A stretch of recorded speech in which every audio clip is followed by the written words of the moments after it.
Bienvenidos a todos y a todas a este nuevo ciclo de charlas que hemos organizado con el Instituto de Educación Física, la Escuela Provincial de Guía de Alta Montaña y Trekking y el Instituto de La Paz 90005, donde trabaja la profesora Claudia Ponce. Esta sería la cuarta charla que vamos a entregar. La primera charla la dio el doctor Rivera, donde habló sobre climatología general. La segunda la dio el doctor Mikan, donde habló sobre geomorfología de Mendoza. Y después hizo hincapié en la zona volcánica de Payuni. Luego después, nuevamente el doctor Rivera habló sobre climatología de Argentina y climatología de Mendoza. Hoy día vamos a hablar sobre los primeros habitantes de la provincia de Mendoza, pero no desde el enfoque donde se habla del asentamiento huarpe en Laguna de Guanacache y la conquista de Pedro de Castillo, sino que vamos a ver un poquito más atrás, unos 10.000 años atrás, mejor dicho, y vamos a ver cómo las comunidades o los pueblos originarios se relacionaban con los ambientes de montaña y cuál era tanto el entorno como sus prácticas culturales. Para ello hemos invitado hoy día a la doctora Alejandra Gasco, quien es profesora de grado universitario en Historia y licenciada en Historia con orientación en Arqueología, egresada de la Facultad de Filosofía y Letras de la Universidad Nacional de Cuyo, doctora en Historia, egresada de la Facultad de Filosofía y Humanidades de la Universidad Nacional de Córdoba, investigadora asistente en CONICET, docente en la Cátedra de Elementos de Arqueología Ambiental de la carrera de Arqueología en Filosofía y Letras de la Universidad Nacional de Cuyo, utilizando diferentes métodos como anatomía comparada, osteometría, isotopos y ADN, aborda el registro arqueofaunístico con el propósito de establecer estrategias de subsistencia desarrolladas por los grupos humanos que habitaban diferentes ambientes de altura durante los últimos 6 milenios en el centro-oeste argentino. Además desarrolla líneas de trabajo vinculadas a la etnografía de pastores, la conservación del patrimonio, extensión universitaria y la comunicación pública de la ciencia. Bueno, bienvenida Alejandra, ahora es tu turno. Hola, buenas noches. Gracias Claudia y gracias Nicolás por la invitación. La verdad que es un honor estar acá. Y la verdad que lo dijiste muy bonito al principio, empezaste muy bien, diciendo lo que tengo que hacer y decir, pero la idea también es que les sirva, que no sea tan académico, sino que les sirva a ustedes también para conocer y disfrutar un poco más nuestra provincia y saber las riquezas patrimoniales que tienen, y en función de eso también conocer un poco más nuestra historia, porque nuestro pasado también implica reconocer nuestro presente. Entonces, partiendo de esa base, vamos a intentar ordenarnos en esta larga historia que presentó Nicolás, 10.000 años de ocupación, pero bueno, tenemos que empezar por alguna parte. Y la presentación o la charla la he organizado en dos grandes bloques. El primer bloque tiene que ver con repasar algunos conceptos y algunos términos que son claves para entender cómo trabaja la arqueología y qué estudia la arqueología. Y después nos vamos a los casos de estudio con 2 o 3 sitios importantes por los hallazgos y por la información que nos brindan, ¿sí? Entonces, como dicen los youtubers, sin más dilación, arranquemos. Entonces, tengo que apretar acá y ahí está. Y ahora yo dejo de verlo, así que cualquier cosa me chiflan porque no los veo más. Bueno, Nico me presentó con todos los honores, así que no voy a decir nada. La charla se titulaba Arqueología en ambientes de altura, porque lo que vamos a intentar ver es justamente cómo las sociedades ocuparon la cordillera. ¿Sí?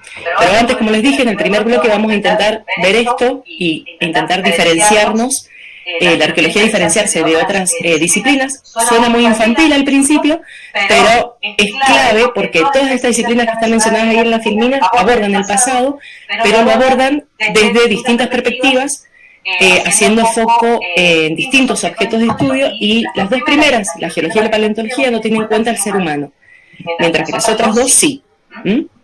Pero la arqueología es una disciplina que se va a enriquecer justamente de las metodologías o de la información que también ofrecen esas otras disciplinas. Entonces, estamos diferenciados, pero también estamos relacionados, ¿sí?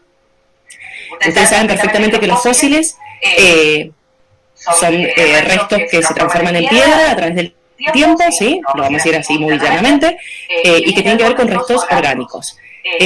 La arqueología va a tomar de la paleontología la metodología de trabajo aparte, ¿sí? Pero va a tomar información de la geología y va a tomar también información y algunos métodos también de la historia y de la geología también. Entonces, la clave es esto, es entender que no somos lo mismo, ¿sí? Estas 4 disciplinas no son lo mismo, pero sí están relacionadas. Y la clave de la arqueología, hay 1,5 millones de definiciones, pero para no hacernos muy los académicos ni los cientificistas acá, lo que nos interesa saber es que hacemos foco en el objeto de los restos materiales, ¿sí? Que genera la gente a través de sus actividades cotidianas y algunas especiales, pero en el pasado, ¿sí? Básicamente seríamos como los recolectores de residuos en el pasado. Analizamos lo que la gente dejó porque lo perdió, porque se le rompió, porque lo desechó o porque lo quiso resguardar por algo pensando, no sé, imagínense en un cementerio, ¿sí? Con ajuares, gente que entierran con ajuares. Pero básicamente trabajamos con la materialidad, con los restos materiales. Y a través de eso vamos a intentar llegar a establecer no solo los métodos, los modos de subsistencia de esta gente, sino también sus ideas y sus sentimientos. Es lo más difícil, pero se apunta a eso, a lograr entender el cuadro completo de la vida de grupos humanos en el pasado. ¿Cómo trabajamos?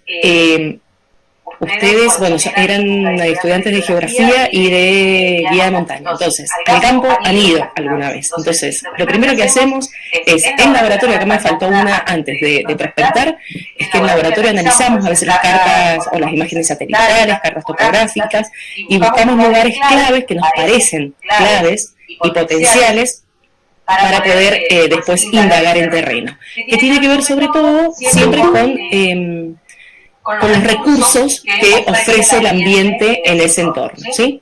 Entonces salimos a prospectar, y prospectar básicamente es rastrillar el terreno teniendo en cuenta esos recursos, presencia de agua, algún refugio natural, una roca, un alero, un alero, una cueva, si hay presencia en la actualidad, por ejemplo, de vegetación, si hay una vega, esas cosas. Y empezamos a observar en superficie si hay un material que nos pueda dar indicios de que haya potencialidad de que estén también enterrados, estratificados.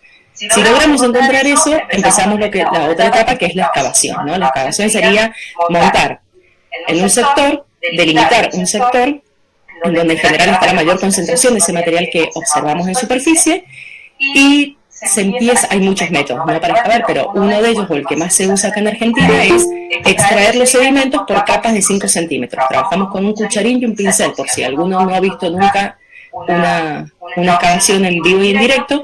Trabajamos así con cucharines de albañil y un pincelito, y así vamos sacando niveles de 5 centímetros de sedimento, y todo eso pasa por un tamiz o una zaranda, y ahí todo lo que se nos haya escapado, el material que no lo vimos mientras que lo excavábamos, se recupera en la zaranda, ¿sí? Y se hace una especie de, no una especie, se hace un registro en donde vamos documentando todo lo que vamos hallando a través de un registro, digamos, un registro tridimensional. Tomamos profundidades y tomamos coordenadas, ¿sí? A los perfiles, como ustedes ven ahí en la foto, a los perfiles más próximos, desde donde se encuentra el objeto, a esos perfiles se le toman la distancia. Entonces, de esa manera tenemos como ubicado tridimensionalmente el objeto o la estructura que encontremos. Todo ese material, con todo ese registro bien documentado, registrado, con registro fotográfico, a veces fílmico, de todo, mientras más tecnología, más chiche le ponemos a la excavación, vamos al laboratorio. En el laboratorio, de acuerdo a la materialidad de que se trate, son los distintos métodos de análisis que se ponen en práctica, ¿no? No es lo mismo analizar un fragmento de cerámica que analizar, no sé, un grano de maíz, ¿sí? de acuerdo a lo que nosotros hayamos encontrado, es todo el batallón de análisis químicos, de, no sé, análisis cuantitativos, un montón de cosas que se le puede hacer a cada material, y depende justamente de la característica intrínseca de que se trate, ¿sí? Luego de eso viene la parte como más idealista del asunto, que es armar la historia, armar el cuento, ¿sí?, de lo que pasó realmente. Entonces, porque yo encontré un objeto material y tengo que armar toda esa historia. Entonces, ahí entra en juego toda la teoría, y ahí nos servimos mucho de teorías antropológicas, ¿sí?, de datos etnográficos, etnohistóricos, ¿no?, y ahí vamos recurriendo a otras disciplinas, pero hay un desarrollo teórico fuerte desde la misma arqueología.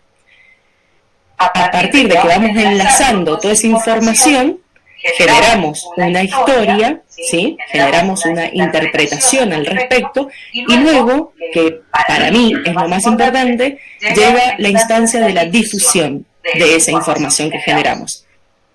Y muchos años eso no se tuvo en cuenta, y quedaba en que los investigadores y las investigadoras directamente publicaban un paper, como se dice, un artículo en alguna revista científica internacional, si se puede mejor, y ahí quedaba.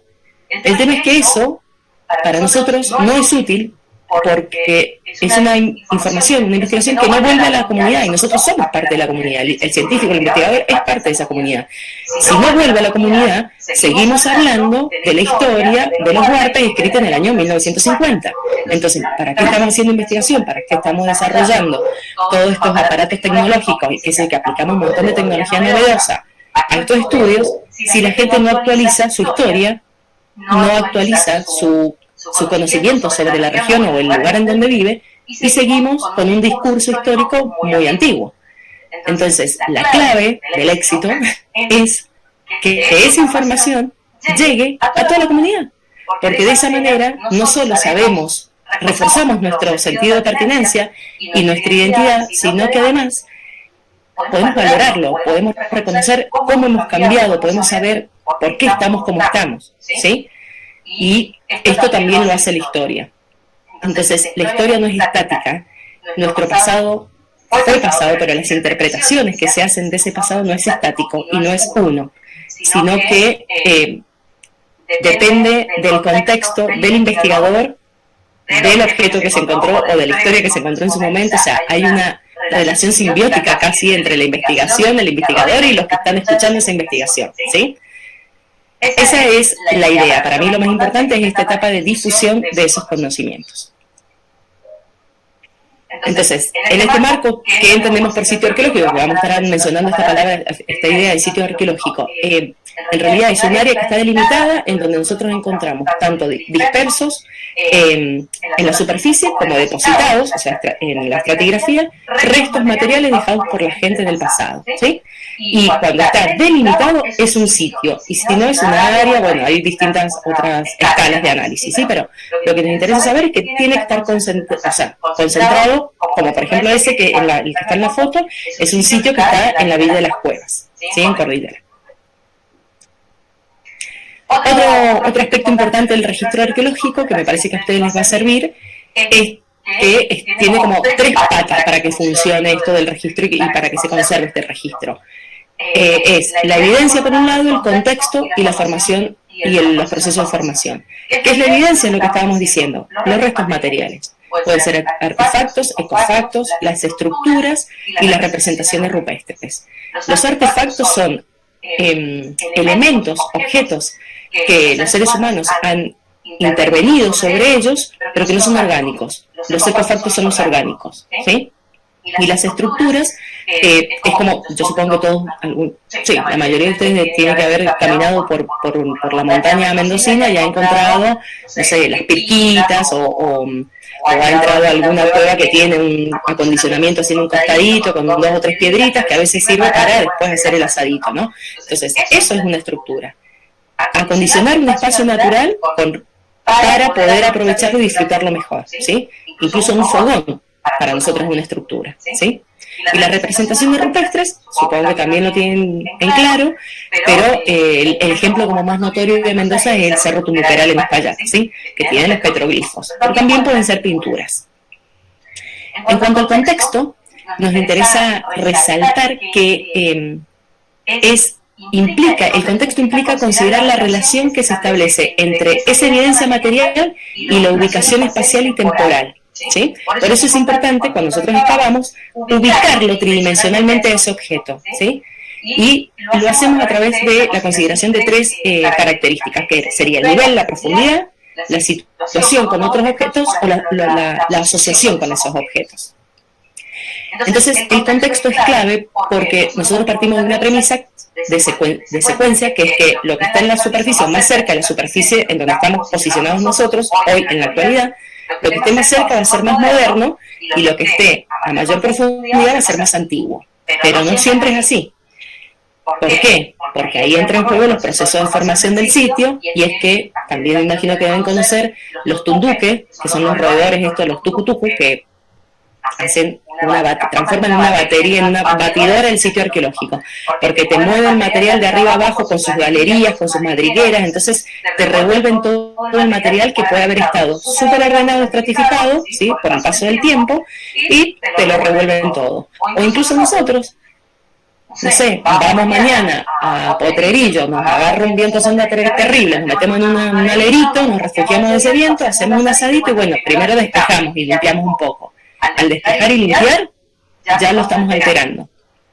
O en el pasado, no sé porque ahora no se hace, pero en el pasado, no sé, gente, no sé, en el 2000 años atrás, hicieron una fosa para enterrar a algún miembro de su familia y ya me generó otra perturbación. Entonces, entender cómo está formado el sitio, entender que estos objetos me están apareciendo asociados o no y en qué situación, es lo que a mí me va a dar en realidad la riqueza de la información. Por eso es importante que si ustedes salen al campo y ven objetos que les llaman la atención, no sé, imagínense, siempre es la punta proyectil, un fragmento de cerámica, es como lo más notorio, levantarlo y sacarlo de ese contexto, ya al arqueólogo le va a dar información, pero no la suficiente como para armar esa historia que necesitamos armar, ¿sí? ¿Por qué? Porque no sabemos si esa punta de proyectil, por ejemplo, ¿no? Esa punta de proyectil estaba asociada a un entierro al lado, que ustedes tal vez no lo vieron, porque no tienen el ojo afinado para encontrar un hueso, qué sé yo. Entonces, estaba asociado a ese entierro, entonces es parte de un ajuar. O estaba asociado a un entierro, entonces es parte de un desecho, o sea, la tiraron, no le sirvió, por algo será que no le sirvió. Entonces ya la información es distinta. Lo único que voy a poder decir es las características, como qué tipo de manufactura tuvo, sobre qué tipo de roca se construyó, si fue sobre obsidiana, sílice, pero el resto de la historia la perdí. Entonces, por eso es importante saber qué hacer cuando yo encuentro un objeto así.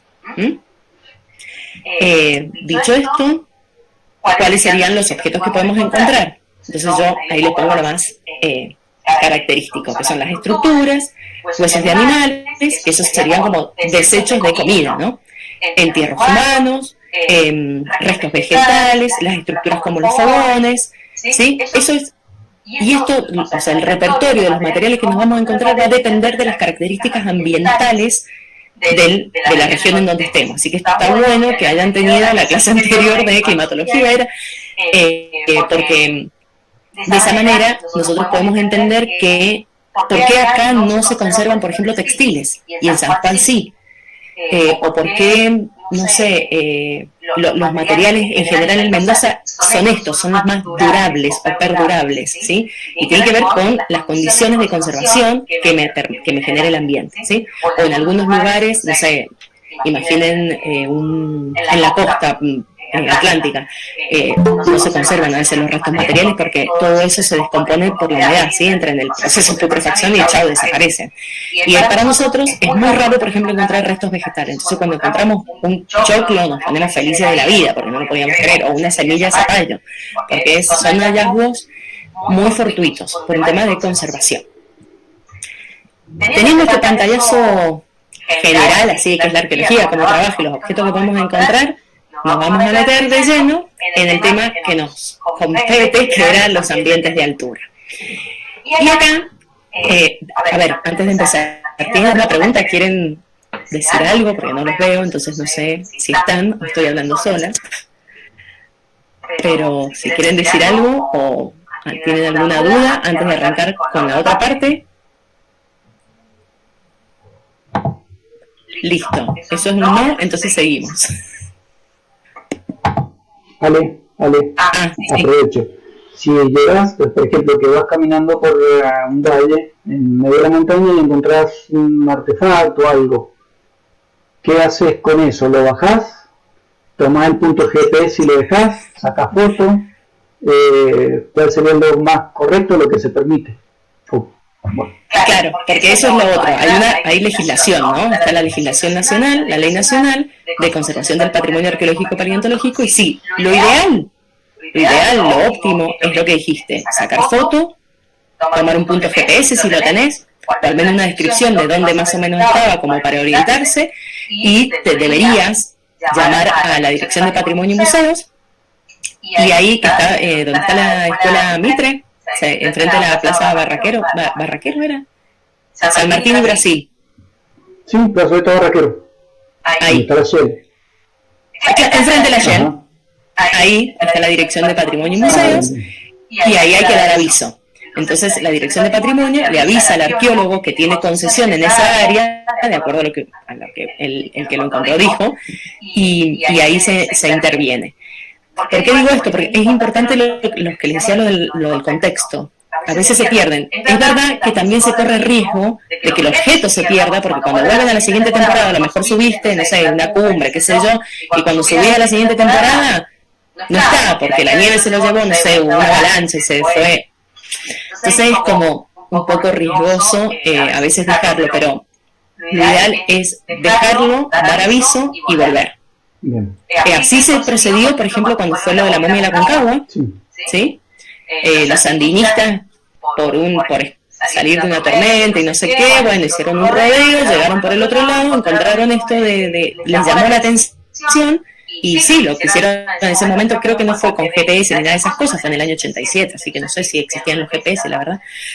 Seguramente sí, pero acá no sé. Entonces, simplemente bajaron, dieron aviso, y en cuanto se pudo, por ahí fue instantáneamente, casi nada, en re poquito tiempo se armó la expedición de nuevo. ¿Por qué? Porque estaba en riesgo. Era en una cumbre que recibe muchísimas nevadas y todo lo demás, entonces ahí nomás se organizó la expedición y se subió con los mismos andinistas que lo habían encontrado. Entonces, y ahí entra todo el equipo de arqueología. Eso es lo ideal. Así que lo ideal es, si salen al campo, lleven GPS. Yo creo que todos llevan ahora GPS, cámara de foto, y nada, regístrenlo y den aviso en la Dirección de Patrimonio. Eso es lo pertinente. Bueno, gracias. Sí, una pregunta.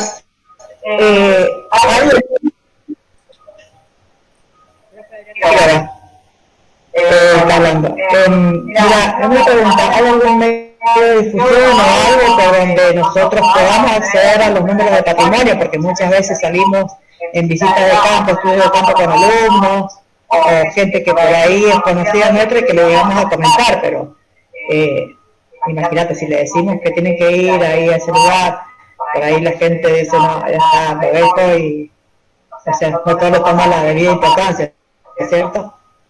Sí. No, sí, después les paso si quieren los datos. Hay un correo electrónico, tienen una página web también, pero hay un correo electrónico, eso es más fácil, mandar la información al correo y listo.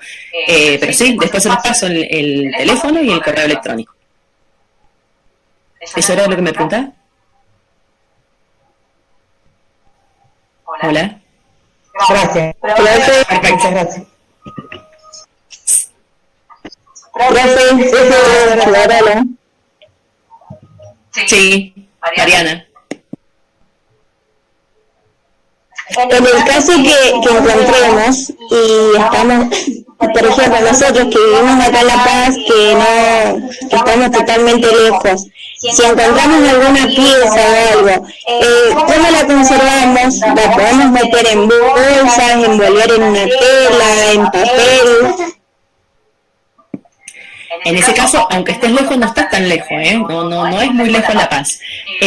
Lo que sí, insisto en esto, deberías avisar, sacarle una foto y avisar de dónde está o qué encontraste.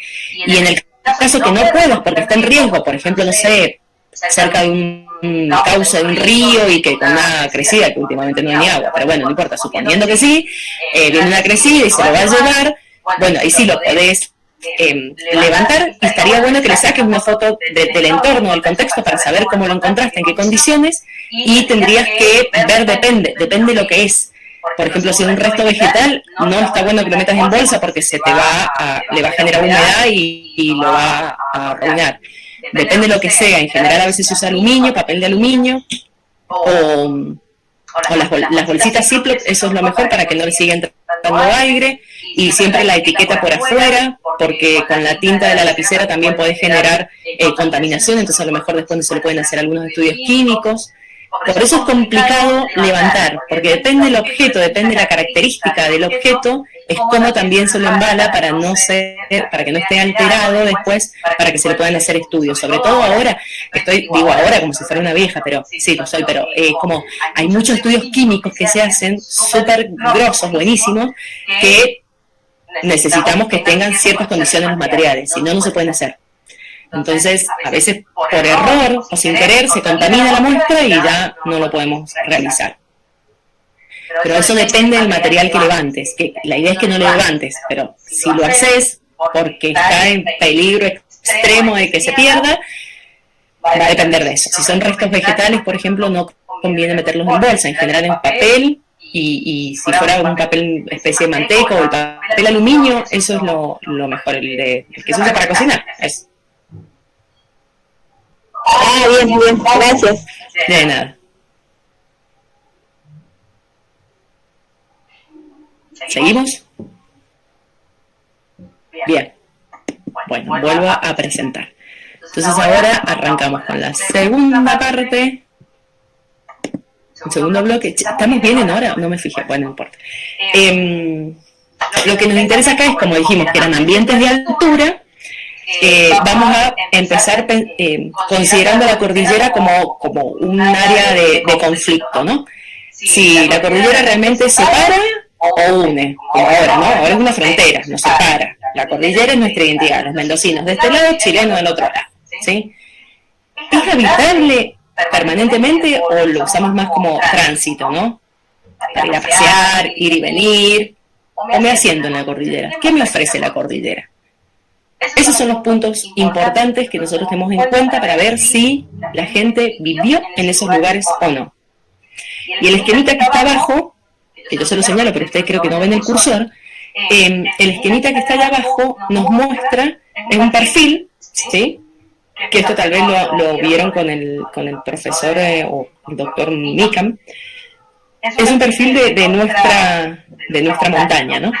Por decirlo así. Tenemos a la precordillera, los valles intermontanos, la cordillera principal, otros valles intermontanos y la cordillera del límite. Después tenemos el Pacífico, ¿sí? Y vamos a ver dónde se están asentando estas poblaciones a lo largo del tiempo. Y yo les traigo ahora dos casos, uno para precordillera y uno para cordillera del límite. Así que este esquemita ténganlo en mente para cuando empecemos a ver los ejemplos. ¿Cuál es la problemática de estudio? O sea, nosotros, ¿qué queremos entender? Nosotros queremos entender cómo vivía la gente hace 6.000 años atrás, ¿sí? A lo largo de los Andes, y esos 6.000 años atrás implica muchos cambios y continuidades en el desarrollo cultural de los grupos, ¿sí? Pero fundamentalmente a mí me interesa conocer cómo esos grupos humanos desarrollaron un vínculo particular con los herbívoros más grandes que habitan estos Andes, que son los camélidos. Ustedes saben que los camélidos son 4 especies, 2 silvestres y 2 domésticas. Si yo digo que ya hay 2 silvestres y 2 domésticas, significa que los seres humanos generaron ese vínculo tan fuerte, casi es una relación simbiótica, que lograron la domesticación de esos animales, ¿sí? Pero una relación simbiótica lo que implica es que ambas especies, que son distintas, ¿no? Humanos y animales, son 2 especies distintas, mutuamente se vieron beneficiadas, ¿sí?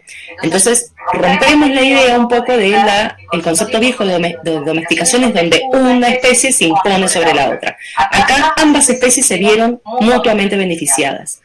Y ese vínculo perduró y perdura hasta la actualidad en algunos pueblos. Nosotros lo hemos perdido, pero algunos grupos andinos, algunos grupos humanos andinos, todavía se mantiene esa relación estrecha. Y esos camélidos desarrollaron ese rol muy destacado y que en realidad no solo se dio en la esfera de lo económico, que es el punto que a mí me interesa, pero también se dio en la esfera simbólica y en la esfera social, ¿sí? O sea, atravesó la vida completamente de todos los grupos humanos que vivieron en los Andes hace 6.000 años atrás, ¿sí? Y ese vínculo tuvo matices, como lo pongo ahí en la diapositiva, que tiene que ver justamente con los ambientes. No es lo mismo un grupo que vive en el altiplano boliviano que un grupo que vive, no sé, en la Patagonia argentina, ¿sí? Entonces, de acuerdo a los ambientes, de acuerdo a las estrategias o al desarrollo cultural de cada grupo, ese vínculo fue más estrecho, menos estrecho, llegó a tocar, a calar hondo, llegar a lo simbólico o no. Entonces, eso es lo que nosotros analizamos desde la arqueología y desde el lugar donde yo trabajo, ¿no? ¿Y por qué hago foco en lo económico? Porque para mí lo económico es justamente clave para asegurar la subsistencia del grupo cultural y con eso todo su bagaje, o sea, la herencia. O sea, si yo aseguro la permanencia de mi grupo, por supuesto, todo el desarrollo cultural que yo tuve también se asegura y se hereda y se transmite, ¿sí? Y eso lo hacemos justamente considerando un aspecto importante, que es el ambiente fluctuante, cambiante, incierto que presenta la cordillera de los Andes, ¿sí? Esto lo hacemos, o sea, yo me focalizo en la cordillera de San Juan hasta el norte de Neuquén, ¿sí? Ese es el rango espacial que uso, o sea, es una escala amplia. Y después de todos los estudios, aunque todavía no hemos cerrado nada, siempre vamos investigando y vamos desarrollando mejores interpretaciones, con información nueva. Lo que nosotros llegamos a entender es que esta alta variabilidad ambiental, que ustedes ya saben que existe porque lo vieron en la clase del profe anterior, entonces, esta alta variabilidad ambiental que manifiesta la cordillera, y en realidad no solo la cordillera, sino también los valles intermontanos que tenemos en el oeste mendocino, se pudo, se me fue la palabra, pero se pudo aprovechar beneficiosamente a través de ¿qué? De una estrategia muy clara que es la diversificación de las estrategias económicas. Todo a pequeña escala, pero si yo caso, recolecto, genero horticultura o agricultura a pequeña escala, además desarrollo la ganadería de las llamas, ¿sí? Y genero intercambios y contactos y relaciones con otros grupos, pues la cordillera pasa a ser un lugar maravilloso para ser habitado, ¿sí? Lo digo así como muy superficial, pero esa es la idea, ¿sí? Entonces la diversificación de las estrategias económicas lo que me permite a mí es manejar el riesgo ambiental que me genera este espacio en el que estoy viviendo, ¿no? Que es la cordillera. Entonces de esa manera yo aumento la confiabilidad y aseguro la supervivencia de mi grupo, y lo clave es asegurar el desarrollo cultural de mi grupo, ¿sí?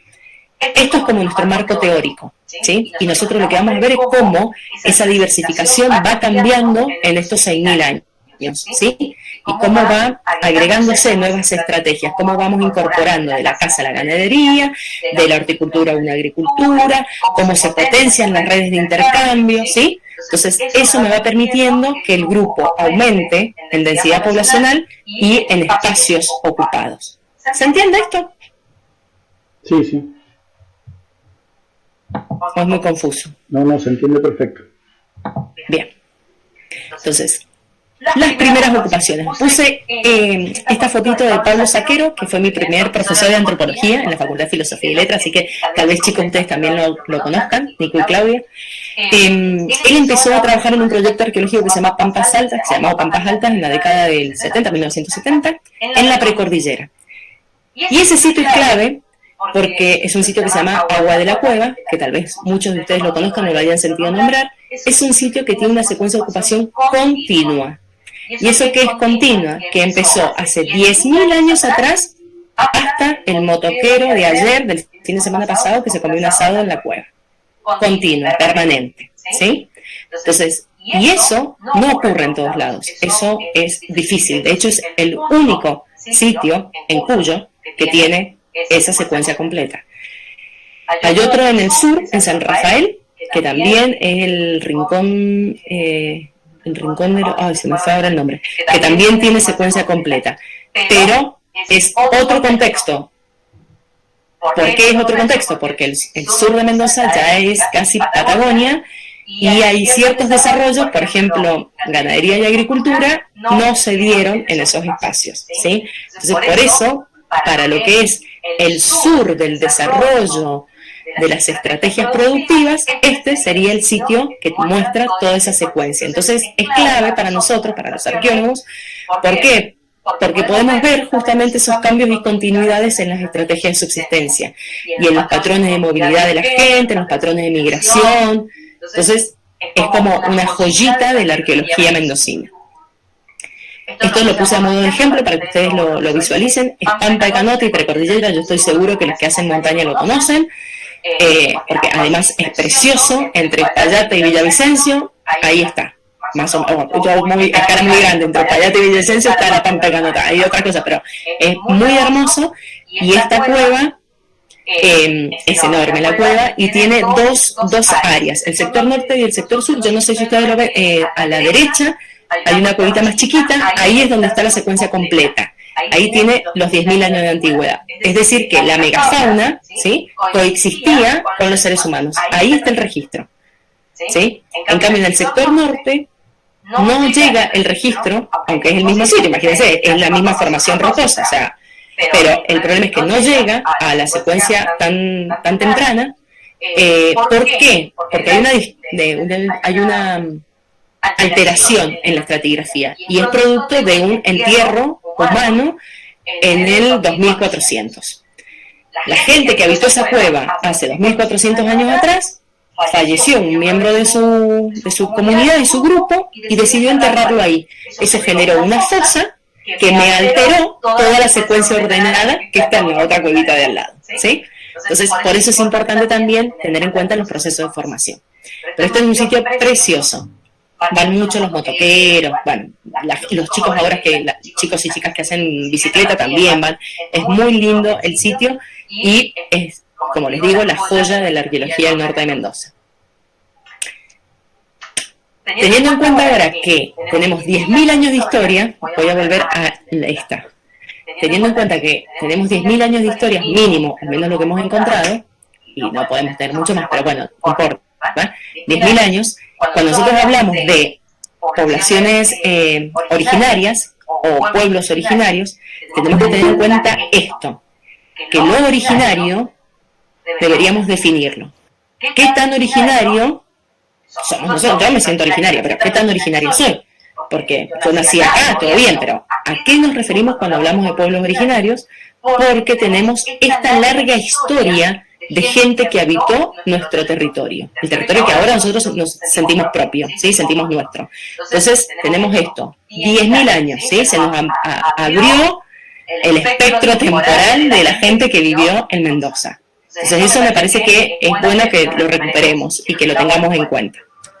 Teniendo en cuenta eso, nos mudamos ahora así rápidamente de la precordillera a la cordillera del límite, y en la Villa de las Cuevas, que también imagino que lo conocen, porque seguramente han ido a Chile y han pasado por esta villa que hoy en día es un poco medio fantasma, está medio abandonada, hay varios prestadores de servicios turísticos buenísimos que hacen actividades de montaña, entonces, pero como que no hay mucho para hacer. Uno llega y si no va al refugio de montaña, no va al hostel o al, no sé, al restaurante a comer, no sé, o a la chocolatería, hay una chocolatería. Si no va a la chocolatería, es como no hay mucho para hacer.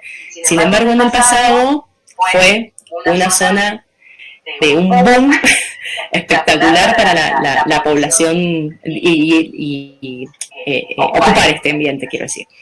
¿Qué es lo que queremos ver nosotros en estos ambientes? Justamente lo que les decía, ver la transición, lograr bien cómo se da ese proceso de economías cazadoras recolectoras a las agropastoriles. Y este sitio es otro que es una joya también, porque nos permite ver no solo la transición de las economías cazadoras recolectoras a las agropastoriles, que son las productoras, o sea, de sociedades que extraen recursos del ambiente, aquellas que producen recursos, ¿sí?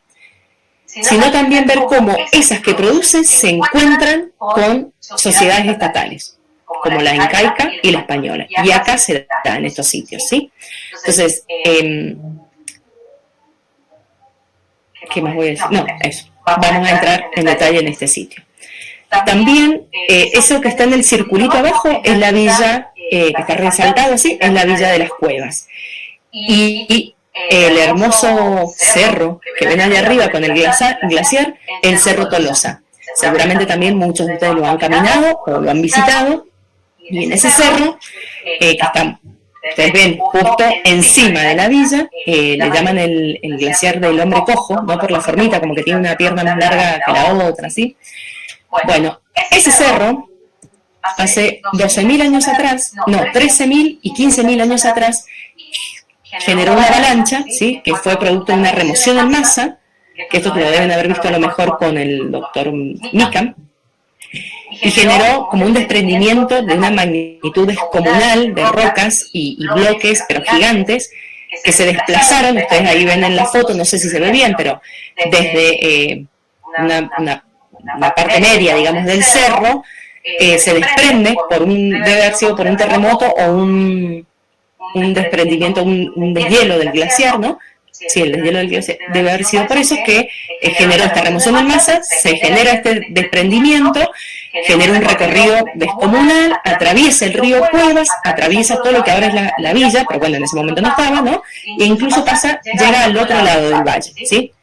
Eso generó el endicamiento del dique del río Cuevas y generó una gran laguna, que ahora algunos geólogos, por eso también trabajamos interdisciplinariamente, están investigando pudieron fechar cuándo se dio esa remoción en masa. Ahora están investigando cuándo ese endicamiento que generó esa remoción en masa se abrió y el río volvió a su curso normal, ¿no? Entonces ahí generó una laguna, ¿no? Entonces ustedes imagínense que ahora nosotros vamos y vemos y no vemos nada, no hay recursos, es la nada misma, más que montañas, cerros y listo. Pero hace entre 15 y 13.000 años atrás había una laguna. Que haya una laguna es súper importante para nosotros, para entender, ese sería el contexto, pero en una escala mayor, ¿no? Para entender que ese espacio, ese espacio generaba otros recursos. Imaginen la cantidad de avifauna que podría haber llegado a la laguna. Imaginen la cantidad de manadas de guanacos que deben haber llegado, porque cerca de la laguna siempre se desarrollan vegas. Entonces el paisaje pasado era totalmente diferente a lo que estamos imaginando nosotros. La reconstrucción paleoambiental es fundamental para entender los sitios arqueológicos y entender e interpretar los materiales que vamos encontrando en los sitios. Por eso, a veces el foco no está solo puesto en el objeto en sí y el hallazgo en sí, sino el contexto. Y lo que importa es la escala en la que estamos trabajando, ¿sí? Entonces, imagínense este movimiento hace 15.000 años atrás, que generó un paisaje totalmente distinto al nuestro.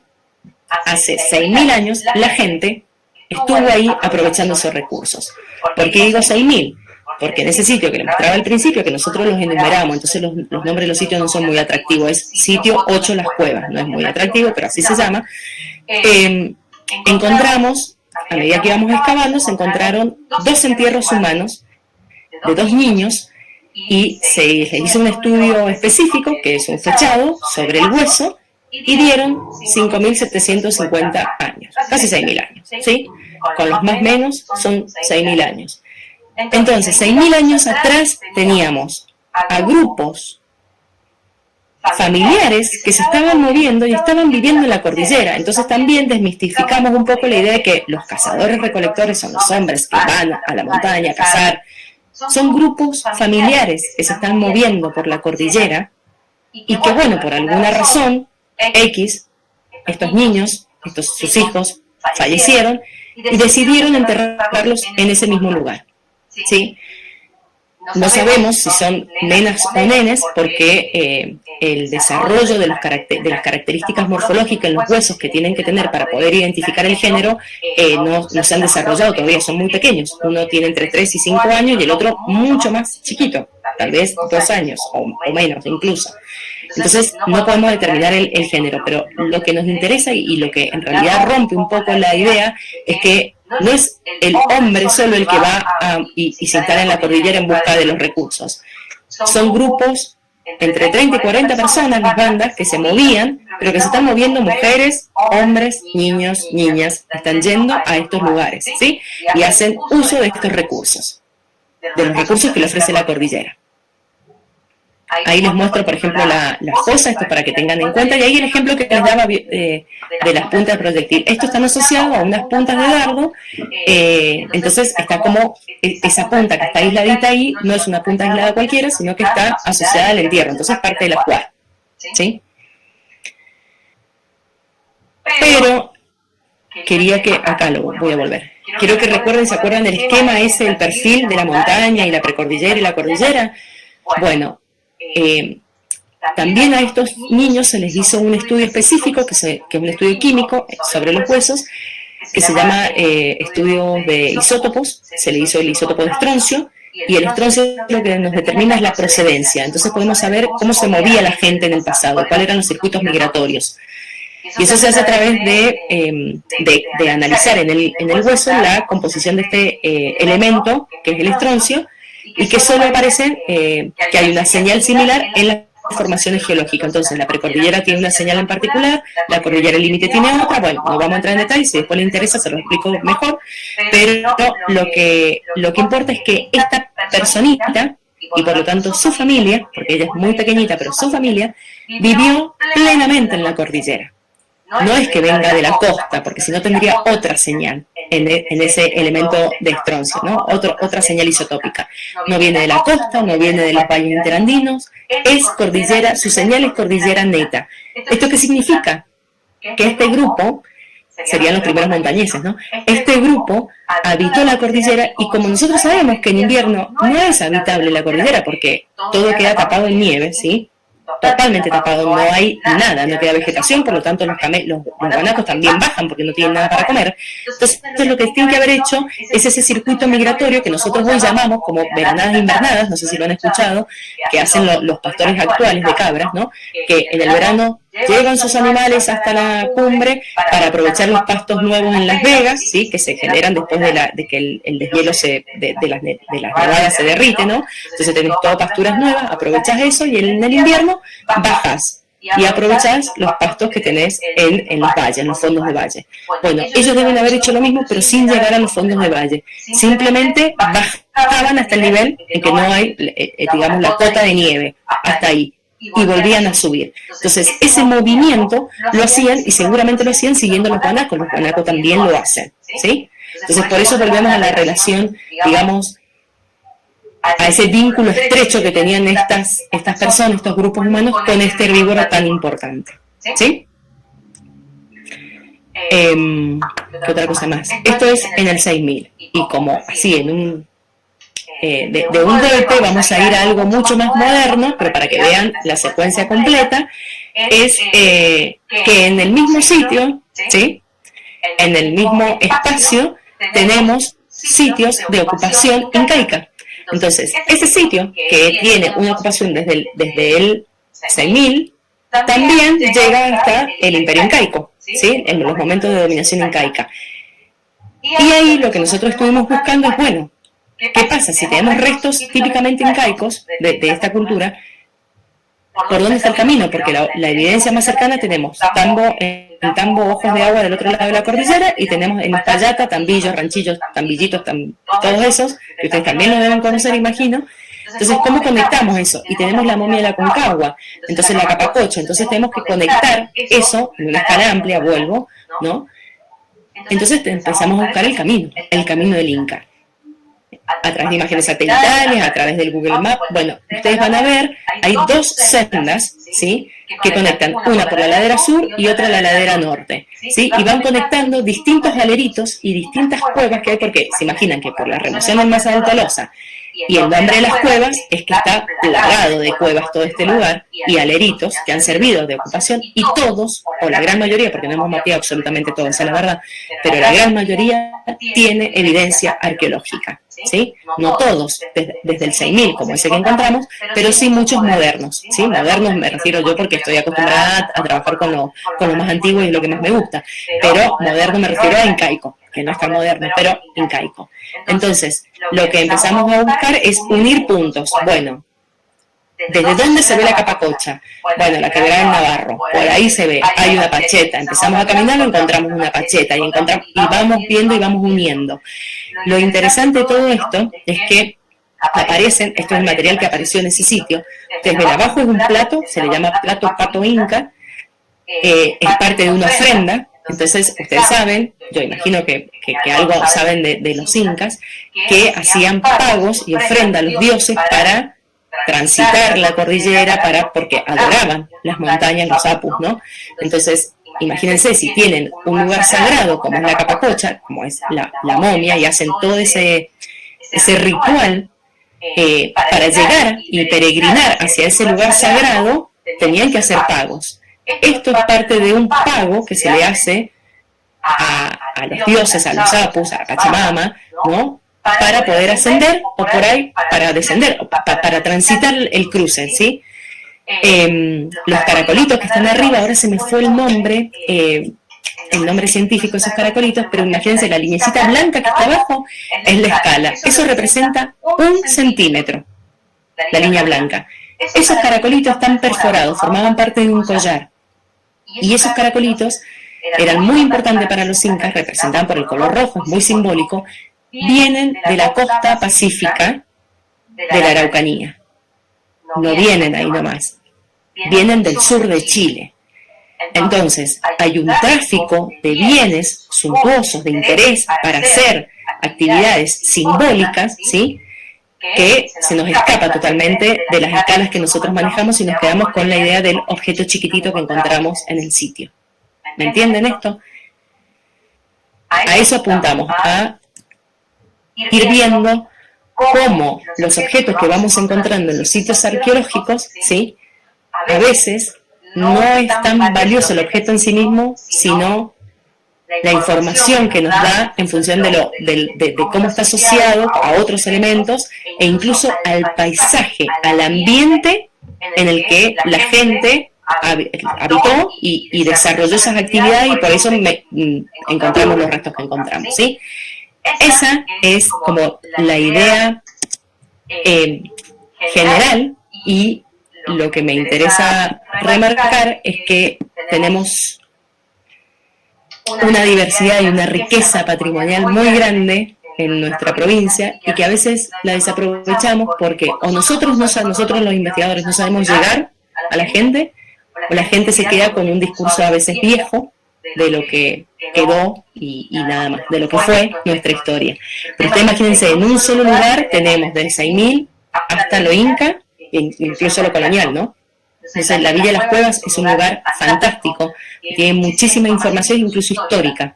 Fue una villa que se gestó en un momento particular de la historia nacional, con un objetivo en concreto, que fue en la década del 50. Entonces, es una cosa muy importante, pero a veces uno dice, bueno, nada, está medio ruinoso, ¿no?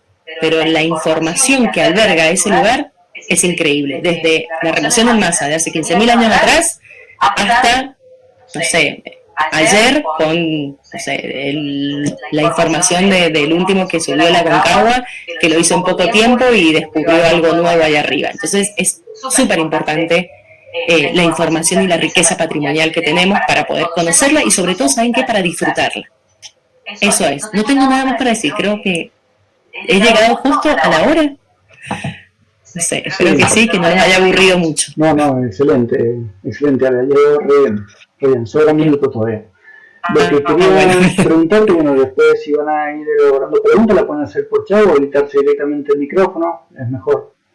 ¿Cómo datás la antigüedad de los estratos, digamos, de los artefactos, de las cosas que van encontrando? Lo más común, lo más barato, es el radiocarbono.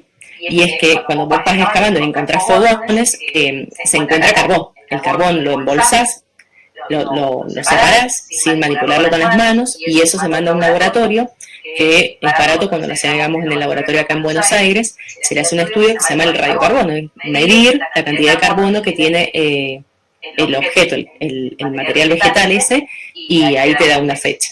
Pero bueno, es una cosa química que se hace en un laboratorio. Ahora con el tema de la pandemia y todo eso estaba cerrado el laboratorio, entonces lo teníamos que, bueno, igual a veces está colapsado un poco porque es el único laboratorio en Argentina que lo hace, es el INGEIS, está en Buenos Aires, y si no lo tenemos que mandar afuera, y afuera es dólares. y bueno, estamos un poco mal con eso, pero se hace. Y otros se llaman AMS, por aceleración de espectrometría de masas y qué sé yo, que es sobre el hueso. Entonces eso se hace, eso es mucho más caro, pero lo que importa no es que sea caro o barato, sino que podés, estás fechando el objeto en sí y no el contexto, porque con otros fechas el contexto. Si yo tengo la cerámica inca y al lado un fogón, fecho el fogón, entonces, y me da más o menos 1500, qué sé yo, bueno, bien, entonces la cerámica está bien, no hay disturbación, no hay perturbación del registro de la estratigrafía. Pero lo mejor es fechar sobre el objeto, y en el caso de los entierros humanos se hace eso, se fecha la persona, se fecha la persona. Bueno, buenísimo. Por eso sabemos que estos niños tenían 5.750 años, porque mandamos unos fragmentitos muy chiquititos, unas falangitas, para que pudieran analizarlo. Igual lo interesante es que estos niños, que eso no lo dije, se me pasó, cuando está la fosa nosotros encontramos el rasgo, que es la fosa, es un pozo hecho en el pozo que estamos haciendo nosotros, ¿no? Y en el fondo era un sedimento arcilloso perfecto, 100% arcilla rojiza, y eso es prácticamente estéril, no tiene nada de material cultural, es estéril para nosotros y es probable que sea el fondo de la laguna, ¿sí? El fondo de la laguna. Entonces, cuando ellos han estado habitando ese espacio, la laguna ahí ya no llegaba, pero sí llegó antes que ellos. O sea, entonces ahí ahora empezamos a jugar lo que se llama geoarqueología en realidad. Empezamos a correlacionar información desde la geología, la palinología, más las excavaciones que hacemos nosotros, empezamos a conjugar y articular toda esa información para poder armar el cuentito que digo yo, ¿no? Poder armar la historia de ese lugar. Interesante. Alejandra, yo te quiero preguntar algo muy interesante, lo que es tu charla, la verdad que es muy linda, muy entretenida además. Vos dijiste que, por ejemplo, las habitantes de la cordillera, ¿sí? Límites son distintos, ¿sí? Que los de la precordillera por un estudio químico de isótopos, no sé si dije bien la palabra. Bien, o sea que los diferencia, se pueden diferenciar a través de ese estudio. Por ejemplo, nosotros ahora actualmente, los seres humanos, que vivimos en Mendoza, si nos morimos y nos hacen ese estudio químico, ¿vamos a tener una adaptación así particular distinta al que vive en Buenos Aires, por decirte? Sí. Igual nosotros vamos a tener un cambalache de información porque como nos movemos, pero en general en el hueso, en nuestros huesos, queda registrada esa información química, ¿sí?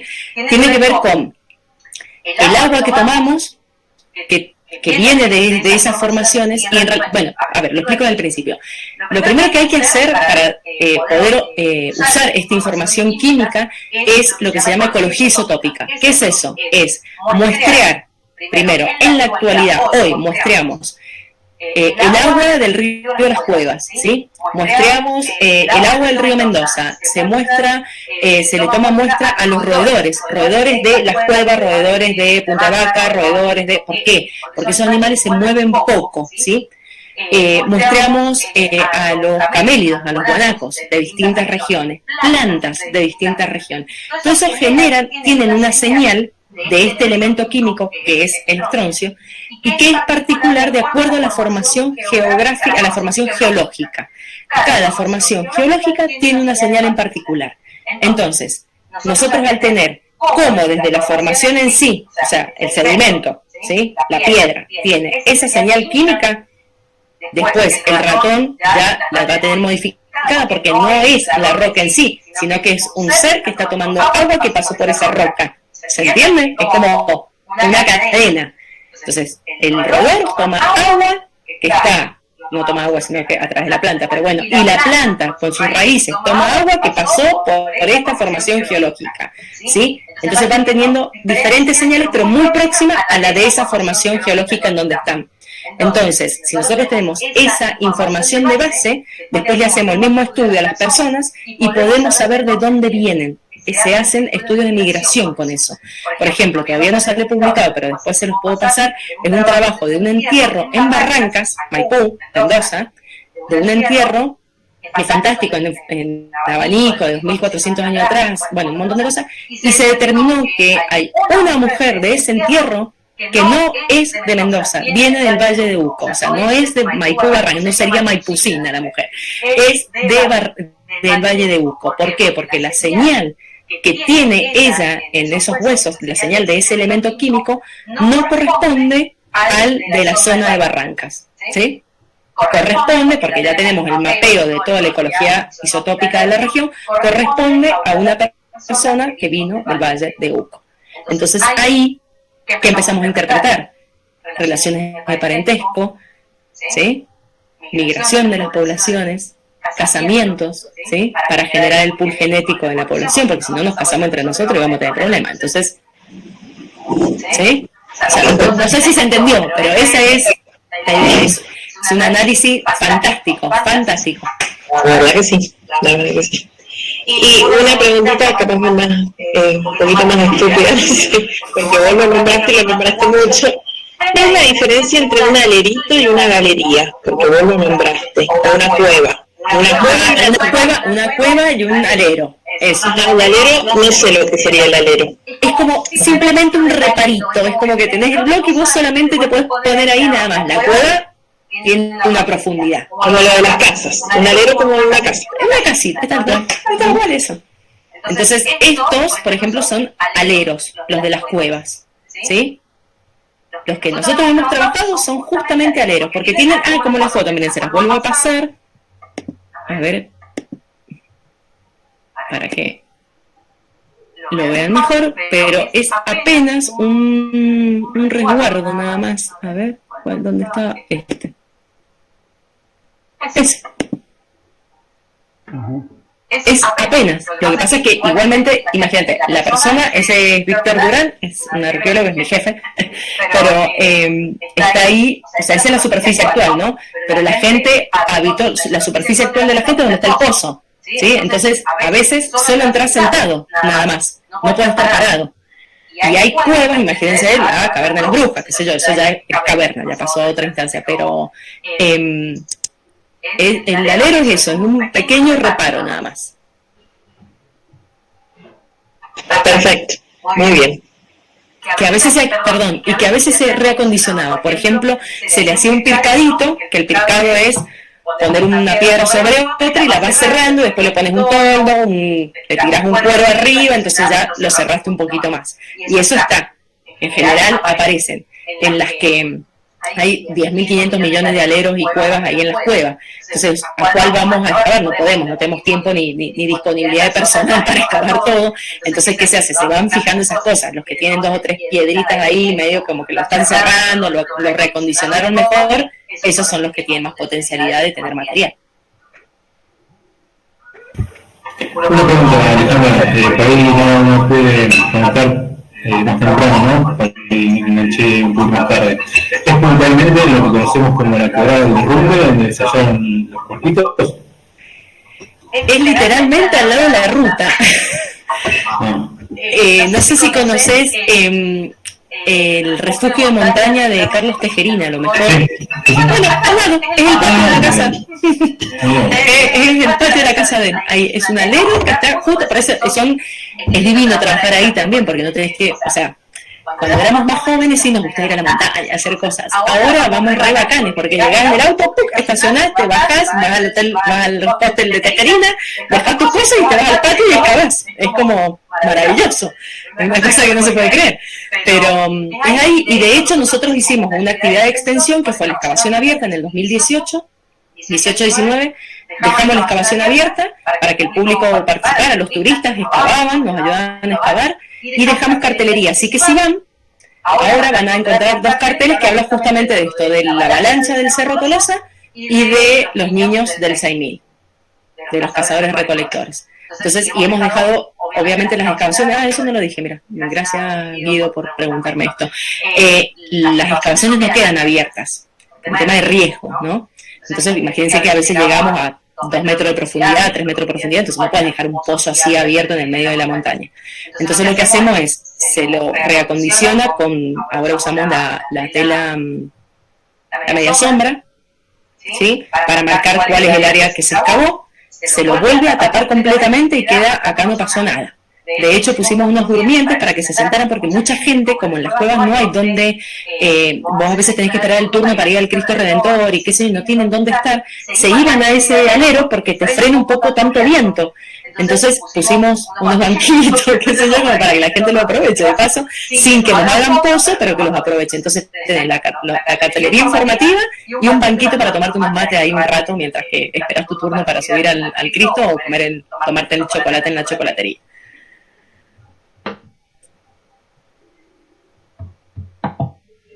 Bueno, vale, y dos preguntas te quería hacer. Una era, por ahí leí una vez de que los incas habían aprovechado los caminos preexistentes de los pueblos originarios, o sea, el Chapañá venía de hacía muchos años atrás. Y la otra es si se estima cuánta es la población de las cuevas de ese entonces, de los 6.000 o bueno, un poco más adelante. Empiezo por la segunda. No lo sé. No lo hemos hecho todavía, porque llevamos pocos años trabajando en las cuevas y tenemos solamente 2 o 3, 1, 2, 3. En realidad, excavados en profundidad tenemos 9 sitios localizados, pero excavados en profundidad solo 4. Entonces todavía no sabemos, no podemos hacer ese cálculo. Se hacen esos cálculos de densidad poblacional, pero no lo hemos hecho todavía porque solamente tenemos información de 4, de los cuales uno solo tiene la secuencia completa hasta el 6.000 y el resto tiene episodios de 2.000, 2 o 3 de Inca, entonces no tienen la secuencia completa. Entonces no podemos sacarlo, no lo hemos hecho todavía, esa es la realidad. Y con respecto a que los incas aprovecharon los caminos previos, sí, seguramente. Y lo otro es que también los incas, también se les adjudica a los incas o a los huarpes el tema de las acequias, por ejemplo, y todo el sistema de regadío, y eso es previo también. Los incas lo que hicieron es potenciar lo que ya estaba, y como todo grupo imperialista, es de la única manera de dominar una zona que está muy lejos de donde vos sos originario, es incorporar parte de la cultura, pero también imponerla, ¿no? Imponés la tuya. Pero como vos no conoces el ambiente, tenés que primero empezar a pifiar qué hacen los otros. Entonces, bueno, si los otros están cultivando al lado de una vega y cultivan todo el año, pero al lado de una vega, pues vos vas a hacer lo mismo y vas a empezar a irrigar de la misma manera, aunque ellos ya tenían un sistema de regadío mucho más complejo, porque es a gran escala, pero bueno, empezaron a aprovechar lo que ya estaba y lo potenciaron, por supuesto, pero ya estaban esas cosas. Igual hay una discusión, que esa es la parte que yo hago, que yo me especializo en zooarqueología, el tema de la domesticación. Y en el mundillo arqueológico hay toda una discusión, sobre todo con nuestros colegas chilenos, con esto de que la domesticación, el animal doméstico, que sería la llama, ¿sí?, la traen los incas. No, 3.000 años atrás ya eran pastores, y eso lo hacemos a través de un estudio que se llama osteometría. También se hacen por ADN, ¿sí? Pero el ADN es aparte muy caro y todavía está en desarrollo para los camélidos. Para nosotros, para los humanos, está súper desarrollado, obviamente, porque hay otros intereses desde la biología y la medicina que para un camélido no está eso, entonces no hay inversión. Pero está en desarrollo muchísimo, pero es muy caro porque lo tendrías que hacer sobre cada elemento anatómico que va a aparecer, cada fragmentito de hueso que aparece en el sitio arqueológico. Eso es impensable, o sea, nunca vamos a tener plata para hacer eso.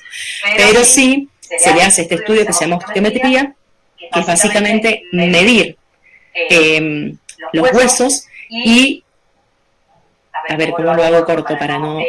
bueno, y por estudios comparativos vos determinás si corresponde a un animal silvestre o a un animal doméstico, o sea, una llama o un guanaco, ¿sí? Entonces eso es más barato, digamos. ¿Por qué? Porque podés medir todos los huesos, lo único que necesitas es una base comparativa grande. Entonces lo que te demanda mucho tiempo es hacer la base comparativa.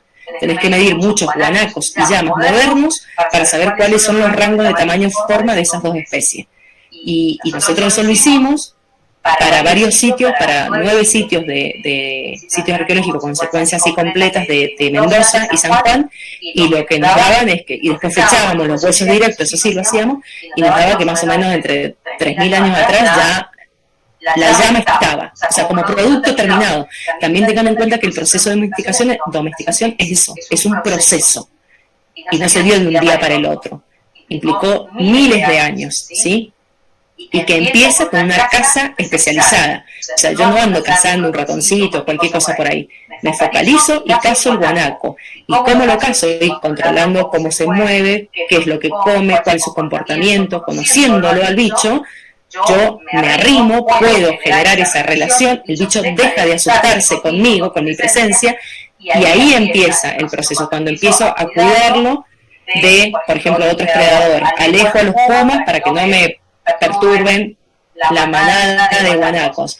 Le empiezo a asegurar comida a través de, no sé, mejorar la irrigación de Las Vegas, por ejemplo. Entonces, cuando yo empiezo a hacer ese control de manada, y eso lleva años, miles de años, hasta que se da el proceso de domesticación. Y además esa domesticación fue inconsciente. O sea, la persona, los grupos que lo estaban haciendo no sabían, domestiquemos el guanaco que vamos a tener un animal que nos va a servir para todo. No lo sabían. Nosotros ahora sabemos que si hacemos todo ese proceso, vamos a tener un producto que nos va a beneficiar. Pero en ese momento no lo sabía, era un beneficio mutuo que se estaba dando. Yo lo cuido a él porque de esa manera tengo para comer.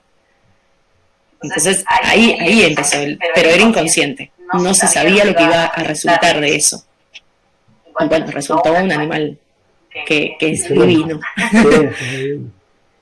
Y que lo usaron para todo. Desde caravanas, imagínense las caravanas con mercancía circulando por toda la cordillera. Debe haber sido fantástico. Pero bueno, nada de eso. Bueno, ¿alguien tiene alguna otra pregunta? Pamela, Claudia, Bruno, Guido. Yo por el momento no tengo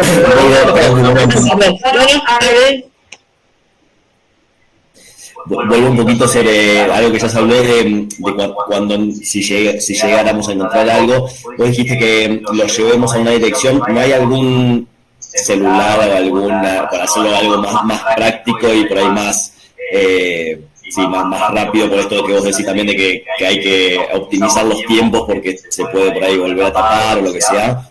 Y el tema es lo que le decía a Claudia, sí les voy a pasar un teléfono y un correo electrónico. La Dirección de Patrimonio tiene una página web, o sea, ustedes ponen Dirección de Patrimonio de la provincia de Mendoza y les va a salir, pero no es que tienen que ir al lugar, manden un mail y digan, encontré esto, no sé si puede servir, hay de interés, lo pueden ver, manden una fotito. Siempre lo mejor es GPSear y sacar fotos.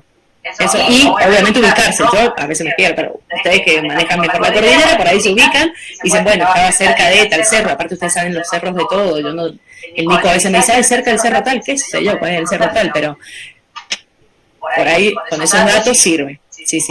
Y otra consultita, si hay algo así bien básico, como para uno que no entiende nada de esto, decir, bueno, se distingo de lo que es una piedra con forma de flecha, por ejemplo, o lo que sea, a una piedra normal, algo de diferencial, para decir, bueno, si es algo, un elemento arqueológico o no. Bueno, no quiero generar futuros huaqueros con esto, me van a andar por los sitios buscando, levantando. Pero la pasión con la que por ahí contás todo despierta ese interés de decir, bueno, pero entonces quedamos todos invitados a que cuando todo esto pase, vamos al campo y hacemos esta charla directamente ahí excavando, y los pongo a trabajar a todos, no se van a salvar, se ponen todos a trabajar y a excavar y a zarandear. Sí, hay manera de darse cuenta, no sé cómo explicártelo así, pero el laboreo por ahí, el chenqueo, el laboreo de la roca. Por ahí. Claro, pero ¿cómo le explico que sí, tienen golpes, se ven estrías, se ven como un bulbo, que es cuando vos das el golpe sobre la roca, se le genera como por el otro lado una protuberancia, no sé cómo decir. Es como, les voy a mandar material, eso es más fácil, así es mejor. Pero sí, hay manera. Igual hay rocas que son muy buenas para la talla, siempre tienen que ser como rocas más homogéneas, ¿sí? Imagínate, conocen la obsidiana, eso es lo fantástico, la obsidiana es lo mejor, ese vidrio volcánico y te das cuenta de inmediato que está trabajada, porque tienen los golpes, se le ven, es como el vidrio, entonces vos imagínate romper un vidrio y viste que se le marcan como unas estrellas, bueno, igual, es así. Sílice, los cuarzos es lo más difícil a veces, para el que no tiene ojo. Yo por ejemplo del lítico poco, no es algo que me interesa, a mí yo los huesos voy así, pero el cuarzo porque a veces se fractura de manera así irregular, entonces es medio complicado, pero bueno, nada, es eso, es ver cómo lo golpearon básicamente. Bárbaro, excelente. Y bueno, y si se da alguna posibilidad, esta que decías, como que la que mencionaste que se había abierto a los turistas y eso para colaborar, creo que estaría bueno. Ya tenemos esclavos. Genial.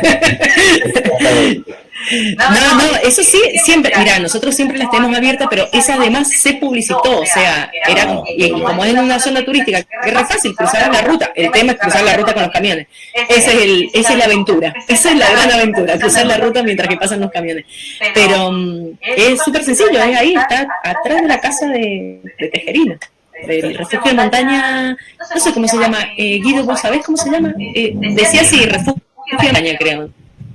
No sé si tiene un nombre, escuela de montaña, no sé, algo así era. Pero es ahí, cruzás la ruta y está.